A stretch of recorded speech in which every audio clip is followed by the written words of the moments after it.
if not the most significant issue, it's certainly right up there with health in the minds of our supporters, those who vote against us, our residents, those who we represent.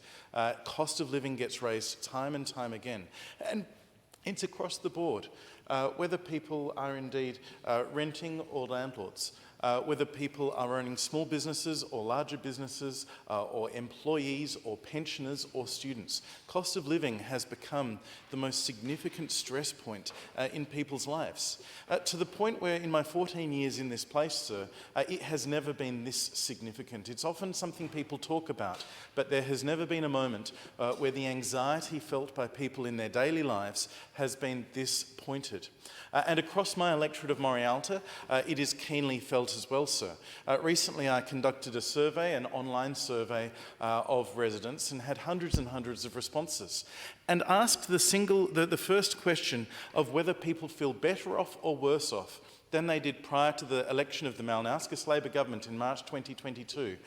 The hundreds of respondents, 89% of them reported being worse off, and the remaining 11%, 8% said they were about the same, and fewer than 2% reported better off. Fewer than 2% reporting feeling better off now than they were prior to the election of the Malinauskas Labor government. And members opposite may ask the question, well, is this Liberal Party supporters? Is this the member for Morialta's supporters? Are they the only ones answering this questionnaire and saying that they feel worse off? And I dare them to do so, frankly, if that is the point that they would make. Because the truth is, sir, that this is felt across the board, and I think any member would feel it in their own electorates as well. It's not just one thing, because of course different pressures hit people in different ways. We know that the average mortgagee in South Australia and in Australia is tens of thousands of dollars worse off per year than they were prior to 2 years ago.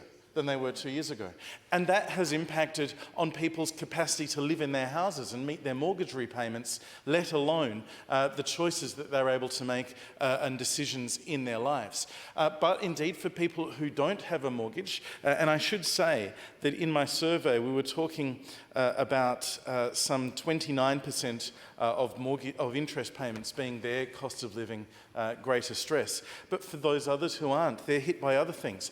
86% of my local residents report increases in the cost of food being a major expense that is giving them great anxiety. 78% electricity, 73% insurance, council rates being anxiety for 61%, and water bills for 54% of residents. Today in the House, we have had a series of questions to the government about the decisions that they are making in relation to SA Water and the regulated asset base.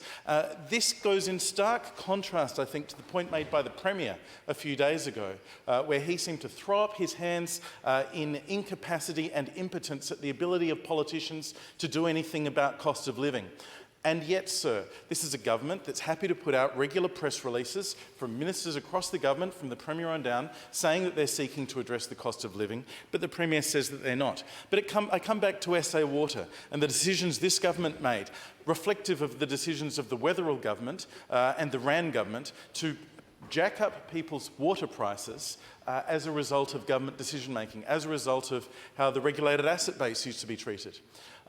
The former Liberal government, by stark contrast, when the member for Black, when the Leader of the Opposition was the Minister for the Environment, we brought water prices down. We had an inquiry into the regulated asset base, and we brought water prices down, just as we brought electricity prices down, just as we abolished payroll tax on small businesses, just as we halved people's ESL bills. Governments can make decisions. Governments are responsible not only for the decisions and the imposts that they put on people directly, but also, sir, for the business environment and the environment economically that they create for their residents. And for the Premier of South Australia to throw up in his hands as if it is not possible for him to deliver anything for South Australians, that people have to understand there is nuance, that politicians, as he said, are telling BS if they say that they can fix things.